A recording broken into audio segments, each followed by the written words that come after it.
Loud on my end. Welcome to the Free Agent Real Estate Investing Podcast. I'm your host, Stratton Brown. And I'm your other host, Michael Butler. Guys, thank you guys for tuning in with us. Thank you guys so much for tuning in, man. Sorry we missed last week. I was traveling, Mike was coaching, and then what's it called? And then the next day we just got too busy again, right? If you don't set it aside, it's never gonna happen, bro. If there's one thing I've learned. For sure. That's 100%. Hell yeah, bro. So some quick housekeeping things. Yeah. If you guys are looking for the best cold callers in the country, go to callmagicians.com. Yeah, man. If you guys are looking to comp your properties, you guys already know, man. I got the Propstream, right? Go to mainlinecomps.com, mainlinecomps.com. Again, it's what I use to analyze any deal, whether it be freaking Airbnb deal that you may be looking to purchase, right? You want to make sure you're still buying it, right? Because it still has to calculate as a rental if shit was to hit the fan. So, yeah, you're looking to comp those properties, pull lists, skip trace, and all that good stuff, man. Mainlinecomps.com. I love it. And we do these so we can make money. I'm talking about the 100%. Affiliate shout outs. 100%. Everyone, if you can go get an affiliate opportunity, go get that affiliate opportunity. It's the easiest money you'll ever make. It's easy money, and you know what? It's easy to preach something or to go ahead and let everybody know about stuff that you actually really enjoy using in your own business. Again, I wouldn't be putting it out there for you guys if it wasn't a product that I use. You know what I mean? So exactly. Sure. Right. Propstream is amazing. I use Call Magicians. They're amazing. What else do I swear by? I just push Call Magicians to one of our coaches, man. Really? I was telling you about it. He has a plumbing business, and he was talking about how he does a lot of the stuff on his own when it comes to the calendar and stuff like that. And I'm like, bro, your whole business is pretty much automated already, except for that part. I'm like, bro, you need to head up Call Magicians and get you a VA so you no longer have to do stuff like that, bro. Bro, I mean, the VAs have changed my life. Now I've made some really big moves, at least in my business life and my personal life, that have given me a ton of momentum, that have freed up a ton of time for me. And it wouldn't have been possible without having virtual assistants. And I mean, they're employees now, right? They're just team members, not just 100%. Yeah, they are part of your team. At the end of the day, they do have families, right? So they do rely on you to make sure that you're still doing the things right, Oh yeah, bro. I mean, I've loved it. Well, I'll start off, bro. Some big things that have happened for me this week. Then we'll talk about your big things. I'm gonna cut you off real quick. I'm gonna cut you off because we got 10 people so far in here, and I want to know who the hell's in here, guys. Right? We got no fucking comments, guys. If you're in here, go ahead and leave a comment. Say what's up to us. Let us know where you guys are from. Man, we're excited. We were gone for a week, right? We're excited to see you guys on here. Share it to your parents. Share it to your aunt. Man, and if the comment pops up like this, sup y'all, type in your name afterwards so we can know who you are. I don't think they know I don't think that they know that they're not coming through on our end. If you haven't given Facebook or StreamYard authorization to be able to how do they say it? Access your name or whatever through Give Facebook. access to it. Give access to it. We won't be able to see it. Man, I just left. Who is this? Who's Savannah? Savannah, that is my sister-in-law. What's up, Van? Oh, okay. Hi, Savannah. Man, I just left a comment. Sorry, bro. We got to know who it is. Leave a comment with your name, bro. What's going on, Gary? Share it to your whole family tree. What's up, my man? Grandma. Share it to that aunt who's a Karen. Share it to everybody. Look at my bae up in here. What's up, boo? Oh, yeah. Hey, if I was any lighter, you might be able to see me blushing. And then, I mean, Aaron and Cletus better be on here, man. They better be on here. Maybe that's who the Facebook. Maybe that's who the Facebook is. It's bro. either them, maybe Dean. Brad got on there one time and it was the same thing. So we'll see. Oh, for sure, man. Yeah, I don't want to butcher your name, man, but he reached out to me. Firefighter, I believe, reached out to me a few weeks ago, looking to get into our market. So I definitely hope you're able to get that deal locked up, man. Hell yeah, bro. Aaron, when you do watch this, I want to get a text saying you watched it. because she's talking that shit about that Airbnb. You see that Airbnb they're in? Yeah. Oh, bro. Fuck, they're not watching it. Where are they? Don't you tag me in no shit like that? They're nice, man. out on the coast enjoying their vacation. I want the link to that spot because I think I might have to take advantage of it myself. Right. I mean, and they're on fire, by the way. They're on fire. So what's going on with you, man? I feel like I ain't seen you. I ain't talked to you. You ain't been at the hub. Like, reel me in, man. Bring me back. Bro, I mean, we've made I brought in a partner in my wholesale company to where that freed up all of my time, right? So I've essentially hit the point to where my business runs on its own. Yeah. So that has been amazing, right? And freed up a lot of my time. I went home and spent some time with my family, helped my dad with some work, and really I was like, oh wow, I have a lot of free time, dude. Like I realized how much time that stuff was taking on.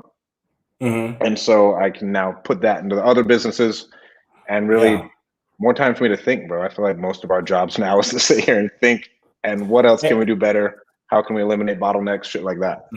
Hey, and that's growth, man. Because I would definitely say 3 years ago, it would have been hard to just pass something, your baby, to just pass it on and pretty much just take more of a passive role in it. What I mean? Like that would have definitely been tough. But I think me and you both, we've found ways to generate income in other ways, and so it's easy to kind of not push it to the side, but kind of replace yourself in it so that it still flows, but doesn't need so much of you in it. Well, and I just want to make money, dude. That's all I care about. Like, I don't care how it gets done. Let's say I make $1 million a year, and the way I do it is I eat pretzels. Cool. Okay. You know what I'm saying? Like, I don't care how I'm making the money as long as I'm making money easily. And I think that easily 90% of this shit is psychological and just creating the skill of making money at the beginning. And then once you're there, you kind of just follow what you want to do. Like now for me, creating income isn't an issue, so I can follow what I want to do. No, that's just still an issue. I mean, creating income to where I'm not struggling, right? I mean, it's still an issue, right? To create the income 100%. That I want. There's levels. I don't know. It's really cool. Yeah, there's levels. Really cool. You know what I mean? Like you're no longer in the spot where you used to be. So here we go. We got Becky here. That's my mother-in-law. Thank you for sharing. We really appreciate it. Toughest woman in the world, by the way. Toughest woman in the world. I'm just playing. She told me about that story, and I was blown away. Toughest woman I've ever seen.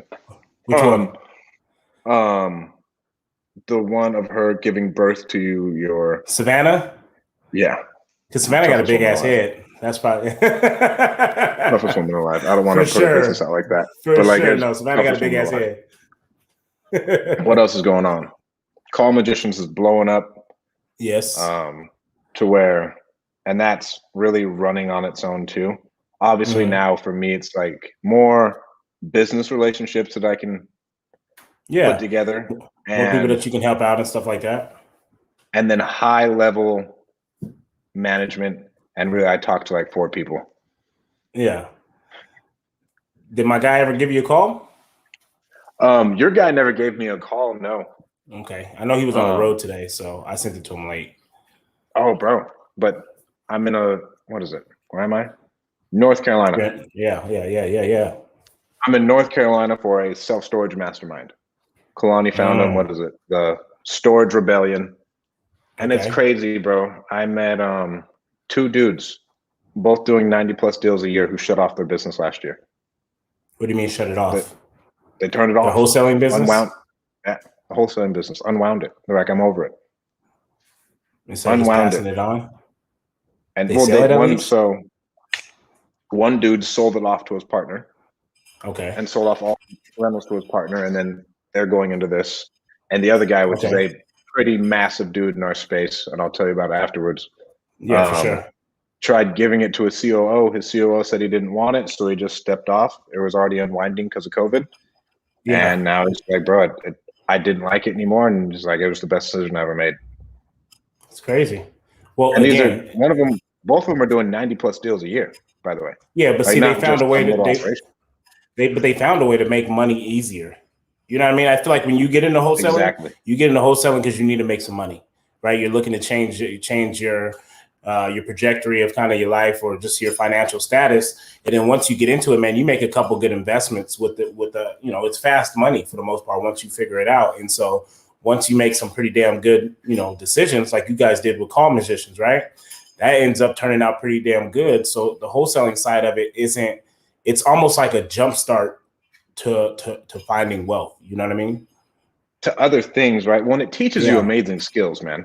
It taught me marketing skills. It taught me management skills, leadership skills, like a lot of business skills. Like no college degree could have taught me what I learned from Allen and wholesaling.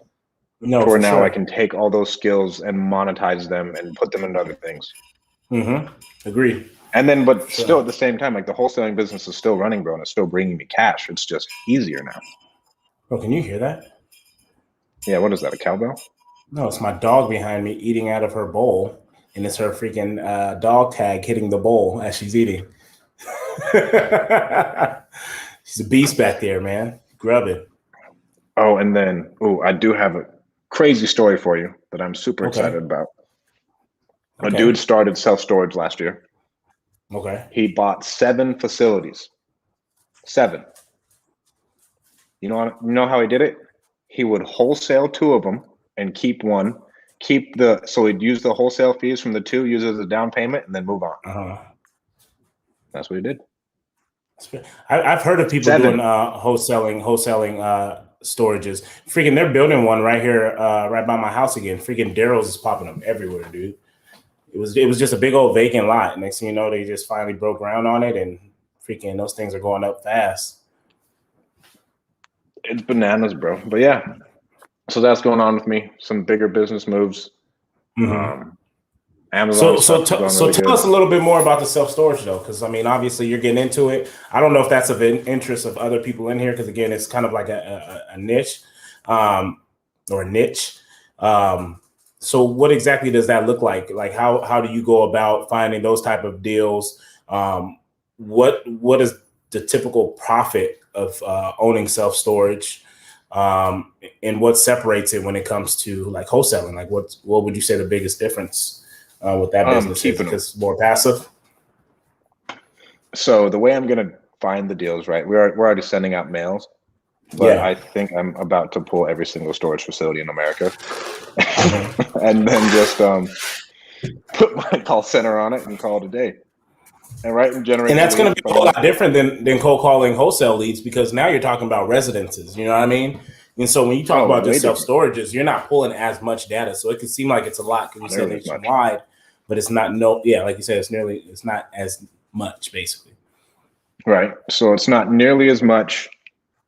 I'll turn it on, generate the leads. We have our mailers going out as well. Okay. And then from there, I really like, you can keep these as rental properties, right? And they operate more as a business. Okay. And I like them because the maintenance is a lot less and like the tenant base is different, right? I don't have to worry about 100%. Broken toilet or anything else, bro. It's just fucking a building. The upkeep is cheaper. Their old shit. Upkeep is cheaper. Tenants are better. All that other good stuff. And that's why I like it. I'm not deep enough to know like the cash flow on one, but generally like, what's it called? Units rent out from anywhere from $50 to $300. 50. Yeah, I'm about to say about 50. Yeah, because I think the smaller ones are about $50. So, I mean, you buy a storage facility. I mean, you're buying doors basically. Yeah, I'm buying doors, right? So you're buying doors, and you're able to do a whole lot more. And what's the average size of a storage facility?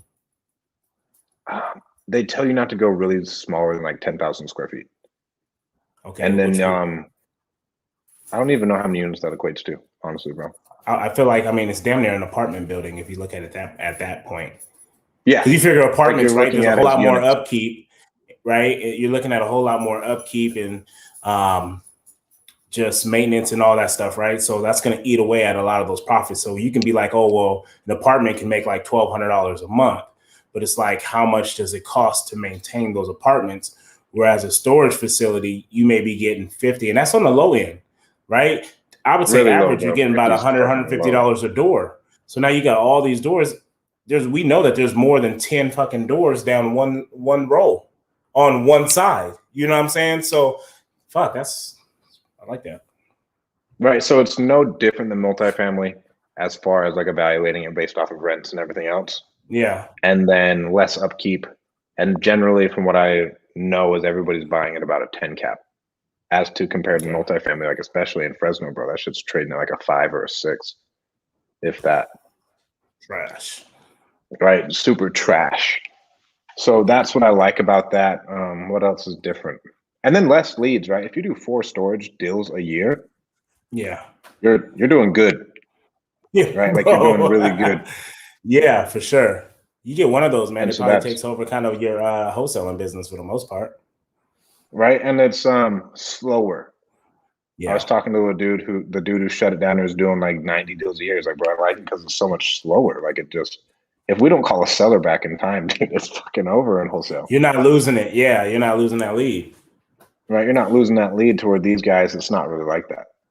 And I feel like it's also it'd be almost like a club based type thing, right? Once you own one of them or whatever, now you're able to have those conversations with other owners who, maybe they got 10 of them, and it's easy to just sell one of them because it's not performing that great. They're already making the money that they would like to make, right? And so now you're a young buck coming up in the system. And so it's easier to almost sell one of those off, and help you grow because like you said, it's slower. It's probably not as congested, right? And it's going to become one of those things like who you know. Yeah, who you know. And I mean, most of it is you just target mom and pops, bro. Yeah. You target mom and pops. And then so you don't target Daryl's? Nah, hell no, I'm not calling Daryl's. They're fucking REIT at this point, right? Like, man, I can't make any money off of shit. Daryl's, right? Trying to buy your shit. They're trying to buy mine. But so that's legit, what else man. is That's different about them, bro. I love them. Well, so far it's pretty cool. Yeah. And that'll be like my next step into like real estate and what I'm doing business wise. Okay. Perfect. Again, guys, if you guys have questions, go ahead and drop those in the comments.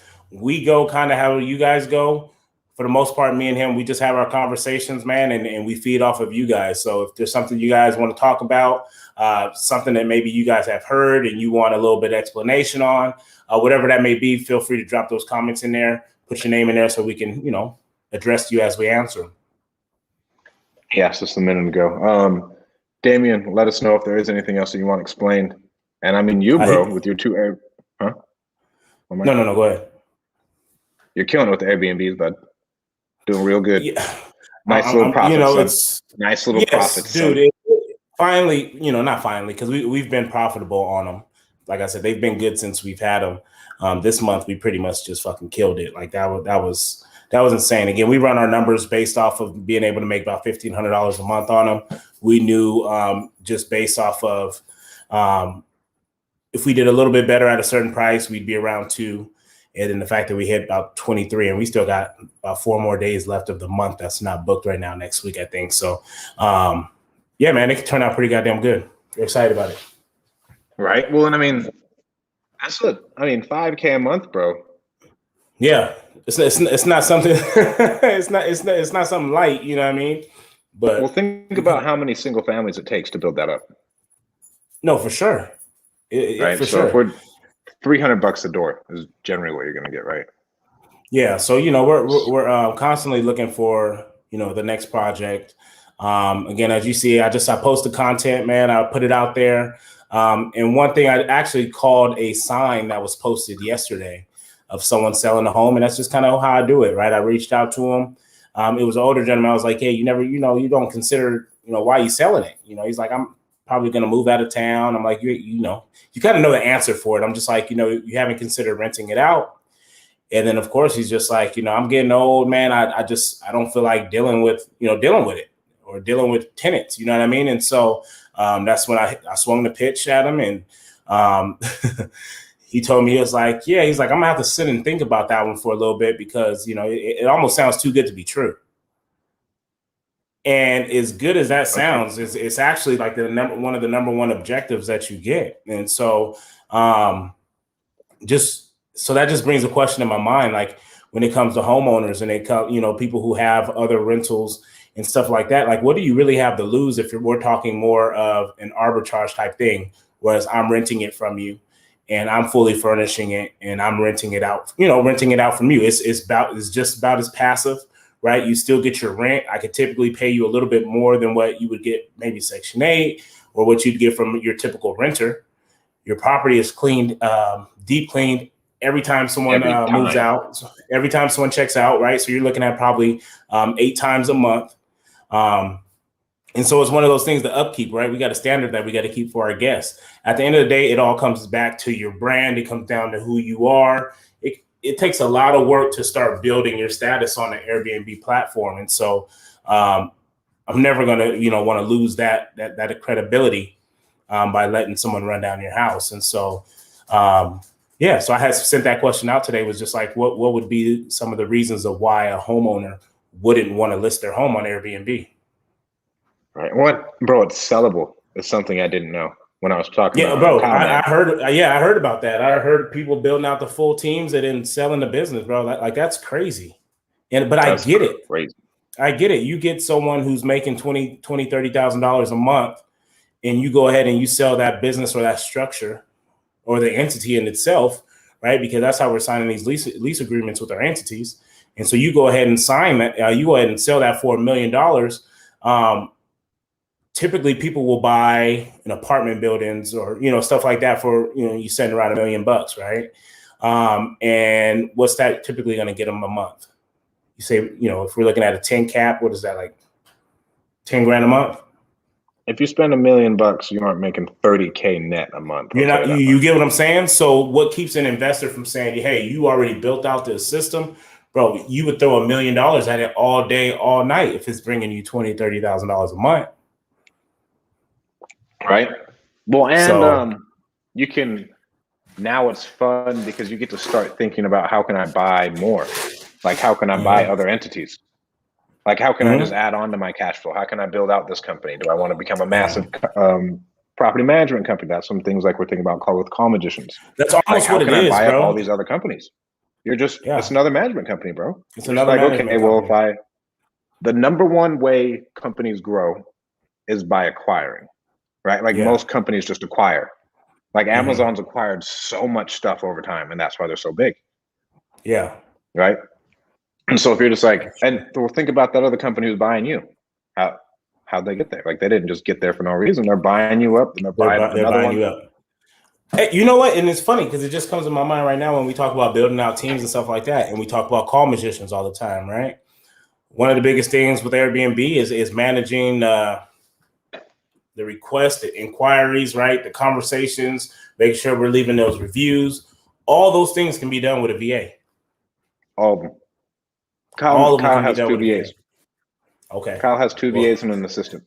I might end up hitting you up. Right? Because those are little things that, at the end of the day, they pay for themselves and you build them in they're so profitable. It doesn't hurt you to pay for a VA. Right. Well, and in California where you are, you don't want to have a 1099, bro. If you go to court, you're losing every time.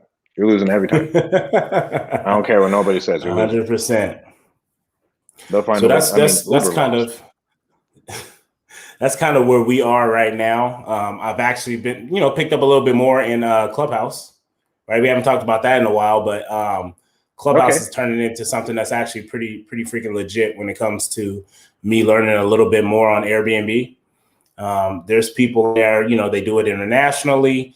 They do more luxury style type things. One thing that I heard that really stuck out to me, I thought it was freaking brilliant. Like, bro, it's that I would say that's the one thing with Clubhouse more in the Airbnb space, because I'm not listening to all the other stuff at this point because there's already a lot of that content out there, right? But it's so many creative people.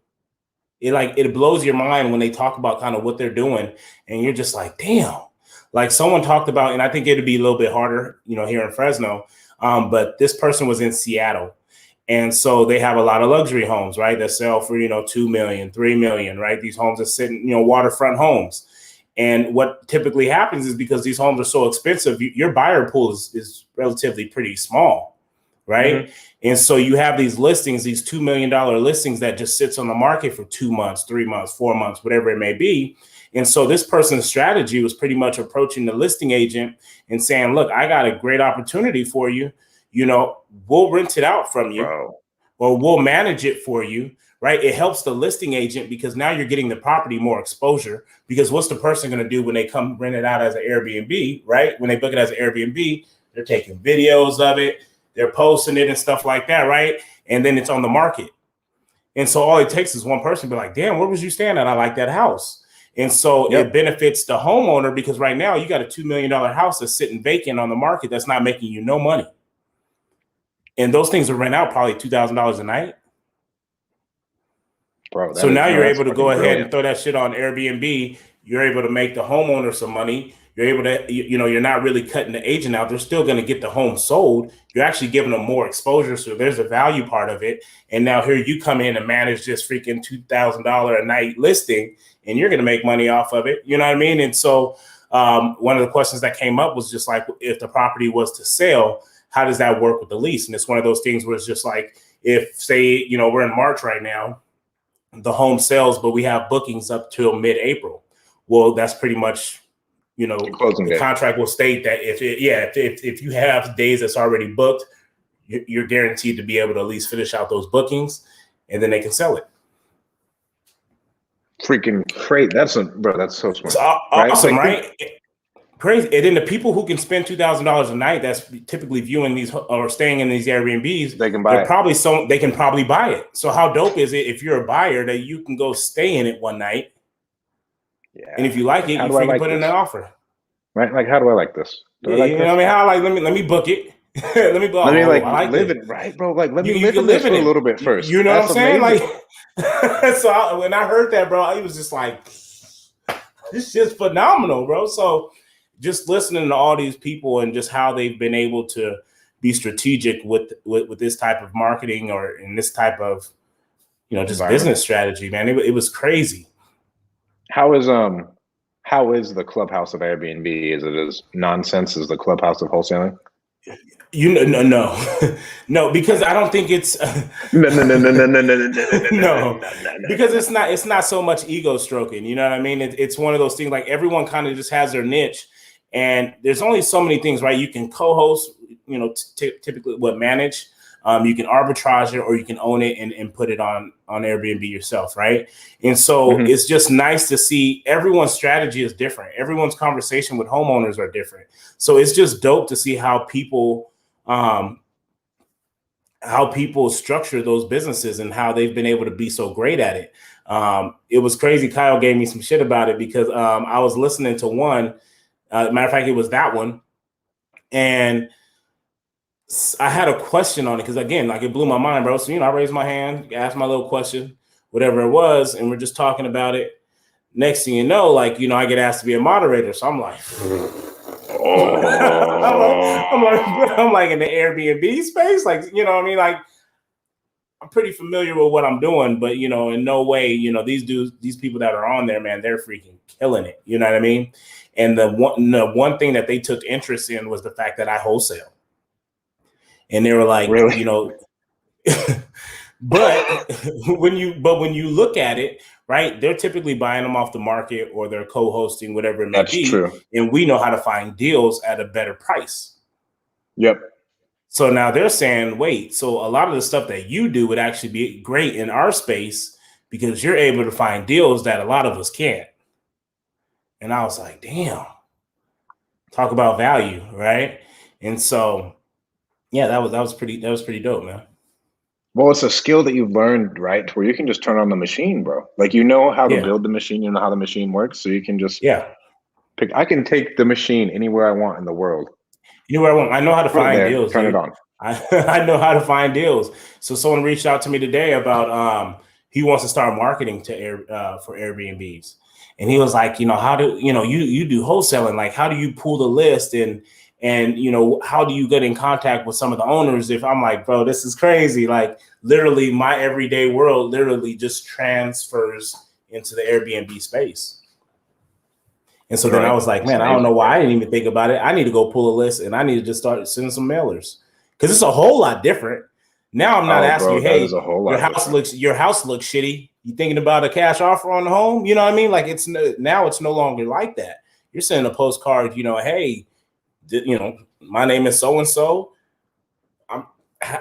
I'm looking to have a conversation. You know, I ain't got the pitch yet, but you know, it's one of those things like I'd love to have a conversation with you on how possibly I could be of value to you. You know what I'm saying? And I think that's completely different, you know, a different approach. I'm looking to bring you more value. That's going to be a game changer for mail. I think you were going to pick up like a couple a month with mail doing that. I really do. I already pulled a list of that I was because I wanted to buy rentals in a certain neighborhood. And I'm like, fuck, like I already have the list. I've already skip traced it and everything. I'm like, now I'm just going to create a little postcard and send it and see what it does. Yep. Bro, that's amazing.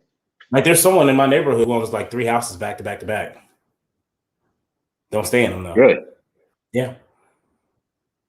Hey buddy, let me rent all three. Let me rent all 3 of them. Okay. You know what I'm saying? So how's the baby? So I picked up on Clubhouse. The baby, man, she's getting big, bro. She's starting to get the little rolls on, you know, right underneath the knee, on the thigh. So like if you pull her socks all a chunky baby, dude. You know what I'm saying? You pull the socks all the way up to, you know, over the calf, and then you get introduced to the little roll right there, man. This makes you want to bite the shit out of her. Bro. And I can't wait to have more kids. Not right now. But when we do, I'm gonna be solid. When you get to a storage unit, you're gonna be solid. No, I don't. You're gonna have them going around there with a little car space. Hey, sweeping the lanes.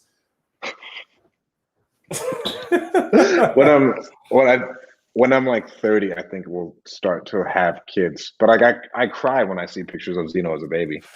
You know what I'm saying, bro? 30, bro. Don't say when you turn 30 like I ain't about to turn 31. I mean, I'm 20. I just turned 26.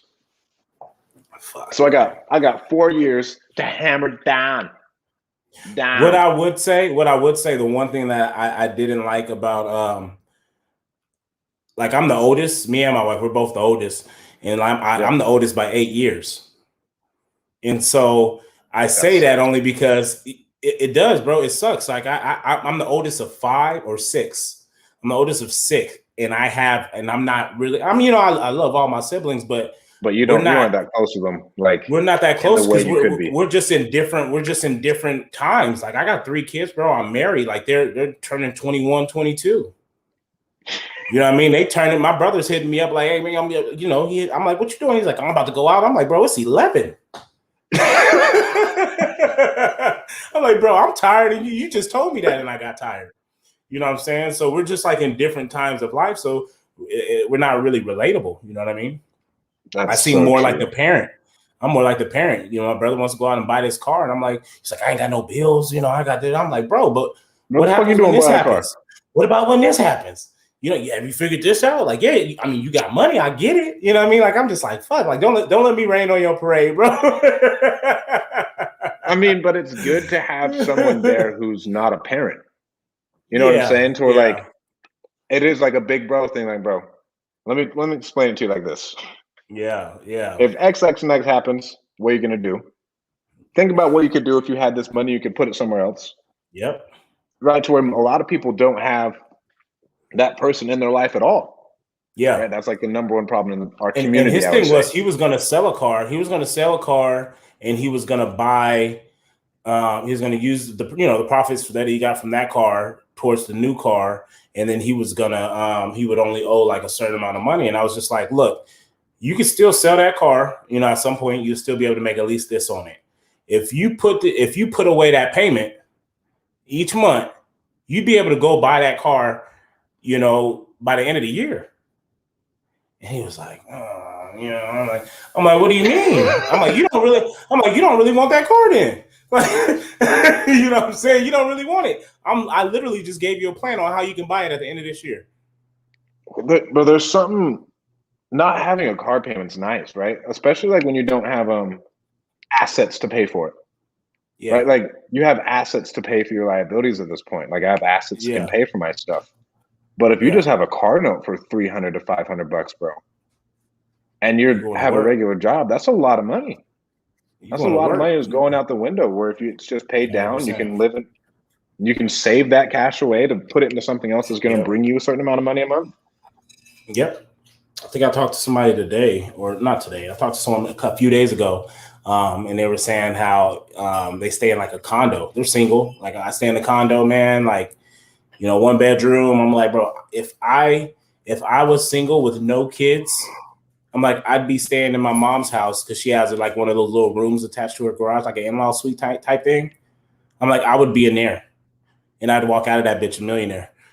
You know what I mean? Like that's some shit I'd be doing. Some people just don't get it, bro. Well, you could do that. Like if I didn't have kids, for one, all these people complain about them being locked down, and they don't have kids in the family. Like, bitch, you should be traveling.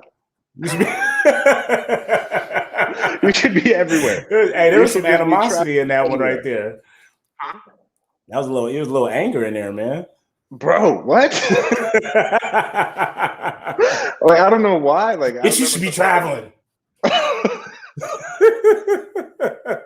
So people were just like, oh man, like, yeah, I feel like I can't do this, I can't do that. I asked them what their job is, and like they damn near work from home. Like, why aren't you in Fiji, bud? Like, why don't you cut off your lease, get a storage unit, and then go rent everywhere across the world? But exposure, man, it's exposure. You know, it's crazy how big of a thing that is. Look at Savannah talking about, so we're preaching. So Savannah and my brother is really close and stuff like that. So she on here defending them right now. And you know what? Hey, here's the thing though, Strat, bro. Honestly, when he was explaining it to me, like I could 100% see, like, honestly, like if I was him, I would have bought the shit. Like that's just, you know, because he made good money. I'm like, bro, I didn't make money like that until I was 23, you know? So I was like, like, you made good money for now, but I'm like, what happens when, like, but he still plays football at Fresno City. And so right now, you know, he goes to practice every once in a while, but I'm like, what happens if you guys actually have a season? You know what I mean? Like at that point, you're not working as many hours. So you can afford it now, yeah. But what happens when your hours get reduced? Like, bro, like. One of my boys got his fucking car towed when we were at Fresno State, fucking repoed. Oh my goodness. But like, who in God's name let some college kid with a scholarly check get a nice car? Bro, hey, we got some good shit on these scholarly checks though, and you know, and mine wasn't shit. We got like $925. Did we talk about what was your first scholarship purchase, bro? What was your first scholarly check purchase? I don't even think it was something I bought with my scholarship check. It was with financial aid. I bought a MacBook. Okay. I once spent like $300 at Red Lobster. We got 20.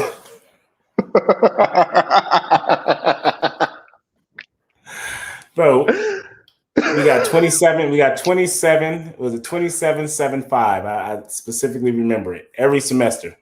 27.75. And I remember even my senior year, bro, they tried to put me, I only needed one class to graduate or something like that. And so I was like, hey, I got to be full time. They was like, what you mean you got to be full time? They was like, there's no more classes for you to take. They're like, and so we came to conclude, like, they put me in the classes to put me full time. But they're like, if you don't pass these classes, like, you got to pay it back. You got to pay it back. And I was like, bet. They ain't hit me for shit. I think it was a scare tactic. No, you really do. They didn't make me pay it back. You didn't pass them? Fuck no. Bro, I bought my what's it called? I bought my Red Lobster. I bought like day 2. I went with the roommates I didn't know. When I first went to Fresno State, bro, it was me, a dude on the track team, some random walk-on guy, and a 40-year-old white dude for some reason was living in our dorm, and the Bulldogs. And me and the 2 other dudes went to Red Lobster, and I thought I was so rich. It was the most money I'd ever had in my life. Who wants some biscuits, man? I got you. Bro, I came from my JUCO to where I got $50 a week to live off of. Now that's different, yeah. And I had to split it with my roommates because my roommates were broke, right? And so we would have a Kool-Aid night, and one of my roommates would buy the fucking pasta in a bag, and he'd cook that for us every night. And then whatever money we'd have left, we'd use like buy Little Caesars. Bro, so we had this guy, and you know, I don't know if everyone knows, his name was Matt Akers, right? And Matt's my boy. He He was from Liberty. And so Matt, Liberty is I think it might be a private school, not a private school, but it's, some money coming from there. And so he stayed with a guy, Chase, in the dogs. And Chase was like, he was like the cook of the damn team, right? Chase he was from Houston, white boy, curly hair, fucking had a Tahoe with some beat in it, right? You know what I mean? Like, just straight, he was Houston, dog, right? And so first off, it's dope to see a white boy with so much swag, right? First time you see, you see someone from Texas, and then him be a white boy. He was blacker than most black dudes, right?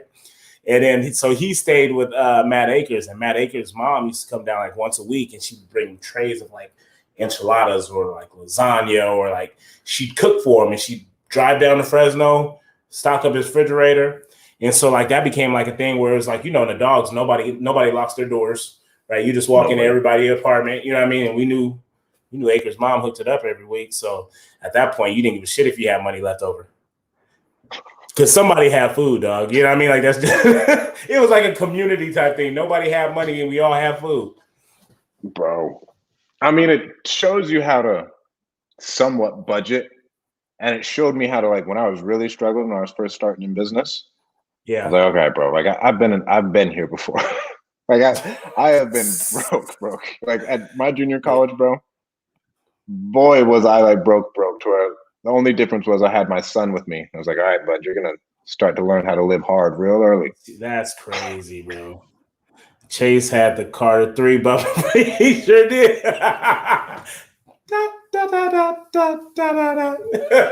Started off hustling, bro. Literally didn't start. His shit was so loud, bro. It would like vibrate the fucking windows in the dogs. Bro, the crazy, dogs. I just hated. Dogs I had a 4-bedroom. Robbie got kicked out. So I had to share that one bathroom. You got kicked out? Got kicked out. Robbie got kicked out. Really? Bro, he was fucking his house, his room, his apartment was like the party. They was like partying all the time, dog. The shit was crazy. Like, bro, like, it was crazy, but like he got kicked out the dogs, bro. Did you have the Lazzos when you were there? No, the Palazzos came up probably like my junior year. Or the year Harper and them got there, I believe, was the year that they moved over to the Palazzos. Bro, the Lazzos were insane. I don't know who thought it was a good idea. Palazzos was weak, bro. Whenever you got there, as soon as you got there, that shit, like if it was a party over there, as soon as you got there, shit was broken up. It was shut down. This shit was out of control. And my wife on here lying. At Club Rouse, and my wife on here lying. Michael did not know how to. You know what? Check this out. So it's funny right now because, like, my wife hasn't. She finished in school. She had finished school and stuff like that after we had our kids and stuff like that. So they don't understand that the real moneymaker was her when I was in college, right? She had her. It's funny as shit. We look at it and we laugh, bro, because it's fucking hilarious. So we had the scholarship checks, and then she was working probably part-time. I'm assuming it's probably like part-time at GB3, right? Okay. And so she would make like, $300 like every 2 weeks or whatever it may be, bro. But hey, you would have sworn, bro, she was making like $1,500.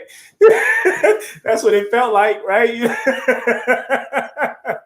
It was like she was making like $1,500 every 2 weeks. So it was just like, I mean, she picked me up, man. We go to the movies, and then but she's super tight with money, and so I think all that money be gone, and then something to come up one day, and I'm like, and she'd be like, oh yeah, well I got like $600. I'm like, where the hell you get $600 at? She's like, oh well, I don't spend it. I just lost my train of thought. But the budgeting helped me out a ton. Me and LJ ate pancakes for a month. Hey, it should be real, bro. I'm telling you. That shit sounds so real. And if you guys are just getting started, bro, it's some like if you have never gone through a struggle in your life, bro, this shit will help you.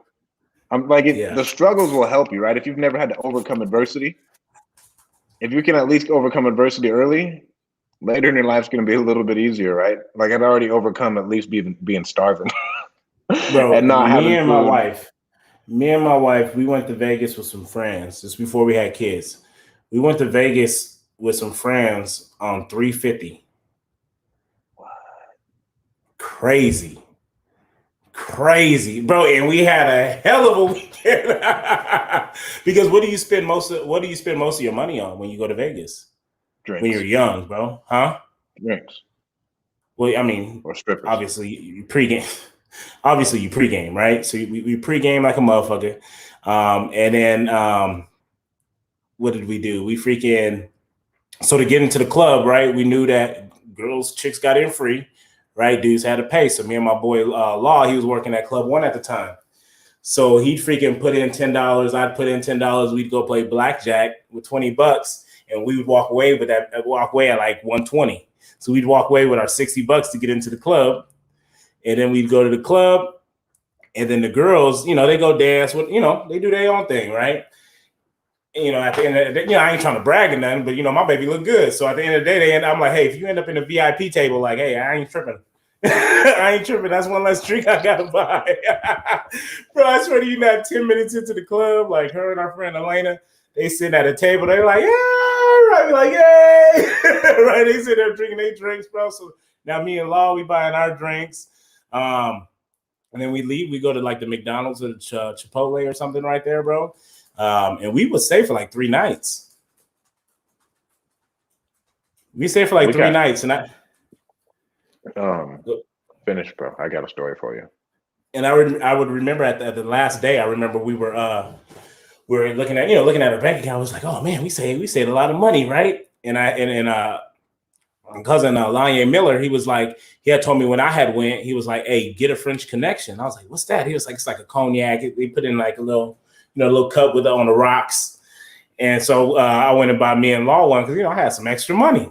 Bro, they hit me. They told me $44 or something like that. I was like, fuck. That was like, what, $22 a drink. I had it, man. We saved all that money. We talk about struggling, right? I went down there with Lecky, Johnny Boy, Sua, and James. James, is it Leo? Leo. Yeah. And we went, and this place had all you could drink and all you could eat. We got fucking kicked out. They kicked us out like hour 4 when we ordered like another round of drinks. You know how much they can drink, bro. Oh no, for sure. They drink, and they just quit bringing us drinks. You got cut off. Didn't know you got cut off. Yeah, bro, we just got cut off, man. Like, them, bro. Like, it's still just going hard. I'm throwing up on myself at the dinner table, and they're still just drinking. But you gotta go play Pai Gow. Pai Gow is like the longest game ever, and you get the drink for like damn near $1 the whole time you're there. Just tip the drink lady. That's why they give you drinks, though, bro. Yeah. That's why they give you drinks, so you lose all your money. Whatever. Oh, bro. I sat at the table one time and lost like $20. Oh, today's shit. day, Yeah, one more day on the drinking. 75 hard? Yes, bro. I can't drink 74. no more. I get tired, bro. I drink and I go to sleep. I don't have it in me no more. I don't miss it. I love wine. Like, I just love the taste of wine. Yeah. But, bro, before this, I was walking in the pouring rain, like a power walk to get my workout done because I was doing mastermind shit all day. Yeah. It was freezing. I stepped in like 3 puddles. My feet were all soggy. I had to take a shower before the podcast. So what's the weather like over there? It's our day got canceled like halfway through the day. We were on like a zip line, and we were on I jumped off like this really high building and like kind of bungee jumped down. And then it started to lightning and pour rain, so our day got canceled around like 4:00. What? What are you eating out there, bro? I feel like there's got to be some good food out there. Oh, well, you're on 75 hard, so you're not eating shit. Right, I don't really eat. One more day, though, bro. One more day. When you coming you home? want to talk about perseverance, dude? I've probably failed this bitch 6 times. Yeah, you have, bro. You've been doing it since last year. I've been doing it since last September. Yeah. Well, man, this is a milestone. Though. Like, how do you feel? Day 74. Tomorrow's your last day. Tomorrow's my last day. I mean, I want to keep going, bro. It has brought so much momentum into my life. Yeah, it's the biggest thing, right? Like on top of everything else, is I really compiled, and like now I feel like I'm not killing it, but like I can feel like the energy moving forward, right? To where I don't want it to Yeah, stop. And I for like the sure. discipline that it brings me, right? Because like now with this jet lag, bro, I can't be up at 4 a.m. But like I'm up at 4 a.m. every day fucking getting shit done. And it's been nice. And then the time management of it, right? Having Hmm. to be aware to get those 2 workouts in, get my reading in. So it's Yeah, somewhat forced my morning routine to really, really like get going. for sure. And like know how to balance out my family, and to where it's really like made me be a lot more aware of my time. No, yeah, no, for sure, for sure. Yeah, I agree with that. Right? Like It's, two it, 45-minute workouts, it makes you really reconsider what you're doing for 45 minutes. Like, fuck. well, you have to reconsider it because I mean, you realize that you're taking it away from somebody. You know what I mean? So it's just like, how am I going to give this time back to them? And now you're cutting out a lot of BS along the way. All right, cutting out a lot of BS. But I love BS, right? Like, I love talking to my friends. But then at the So, same time, like, I can't. so speaking of that, so we had our investor lunch yesterday, right? Dean Uh-huh. put on the investor lunch, and so we're all sitting there, and we were kind of talking about that. So we were kind of talking about how just with social media, and it was a good point that was brought up, where they talked about just um, originally being like a black man, as being a realtor and stuff like that. When they first getting into real estate, like they had to like make sure that the way that they dressed, and because it's a stigma, and stuff like that. It's And a, for sure so a stigma. having to fight that stigma, and then once building that reputation, throughout the years, we talked about like TikTok and like social media and like all these things, how you can kind of eventually kind of let go and kind of be who you are, because at that point people know who you are. You know what I mean? You're no longer fighting the stigma no more. So now we talk about nowadays with social media, and we were talking about like what like TikTok, it was a kids platform for the most part, with the dancing and all these what do you call them? Not little fabs and stuff like that that kind of comes up. And I said it allowed people to kind of just like let their hair down. Like that's what's kind Oh, of yeah. cool about it, is because you got people on TikTok who are teachers, you got, realtors, investors, you got people on there who kind of just finally came out of their shell, and it's helping their businesses because people are actually getting to see who they really are. You know what I It's mean? Like, authentic, and so bro. it's authentic. So people are able to start relating to these people. And so we're talking about this and just how powerful social media is. And then someone goes, I've been doing really good when it came to social media, but I just went when it came to TikTok, like I went straight down the fucking rabbit hole. Like they're like, Facebook, Instagram, like it's all investing, it's all, mindset and just like all these things. It's just like, but then on TikTok, like the shit just gets so fucking funny. Like you're just scrolling down the damn TikTok. Like there's no fucking structure to TikTok because it's just so fucking funny. And so they're like, I had to delete that. And we were dying because I mean, anyone that's on TikTok, bro, you completely get it, man. My wife shows me stuff every once in a while, and I get upset because I'm like, man, I've been wanting to look at TikTok forever, and then I'll get on, but then the problem is you get on TikTok, man, and you're on it forever. The time that I'm able to actually look at it is when I used to lay down with my kids, but then the shit's funny as fuck. So then the kids don't ever go to sleep because they're watching every goddamn TikTok. So Have you been posting more on TikTok? no, man, dude, content is hard, bro. We were talking about this. Content's really hard. I have my Content, IG content down, but the yeah. TikTok content, that one's getting hard. Instagram's a little bit easier, but the TikTok, bro, like that, you talk about fucking planning out your day. Like that is very intentional. So like you really respect the people that got super good TikTok content, because it's not just something that you can throw on your story and keep it pushing. No, not at all. Like it's completely different, bro. It has to be. You have to bring something to the marketplace with You know TikTok. what I'm saying? And so that's why I told someone, I was like, bro, you just got to start just recording everything at that point. Like if you're going on an appointment, bro, recording, you getting, hopping out the car, record in front of the house, record something that stuck out. Like it's almost like just the highlights of certain shit. And so then, whenever you got some free time, man, throw them little clips together and freaking make you a little TikTok. Yeah. What else? What else did one of my friends tell me? He told me to just copy what everyone else is doing. Oh yeah. Here's like, bro, at the beginning, just do it. TikTok is like potato chips. you can't pretty much you can't just have one, right? I don't really fall into TikTok. That's the one thing I don't struggle with. What do I struggle with? No, TikTok is hard. Instagram, I'll struggle with, bro. Okay. I will go down the rabbit hole of like nature is metal, just watching some crazy shit. Okay, no, or mine would be YouTube. YouTube. I love YouTube. There's always something like, because I mean it's learning shit too. You know what I mean? So it's just always something that I sit there and like I watch like dudes like smoke a rack of ribs or something. Hey, that's educational. You need that. You know what I'm saying? Like my wife just bought me a grill. You know what I mean? So I'll be on there trying to. I did it. I got a char griller. So it's gas. It's gas, charcoal, and then it has a side box that you can put on the smoke. Oh wow, that's dynamic, bro. So I'm pretty fucking juiced about that. I got some ribs in the freezer. I'm gonna slap them things on there this weekend. You know what I mean? I done already found me, a nice little marinade and stuff like that. So I'll be on YouTube. I'll be learning, bro. Got my little gloves from whenever I make some pork belly or something. They stick their hands in a hot ass pork belly. Like that's another life goal of mine. I want to get a good one of those videos.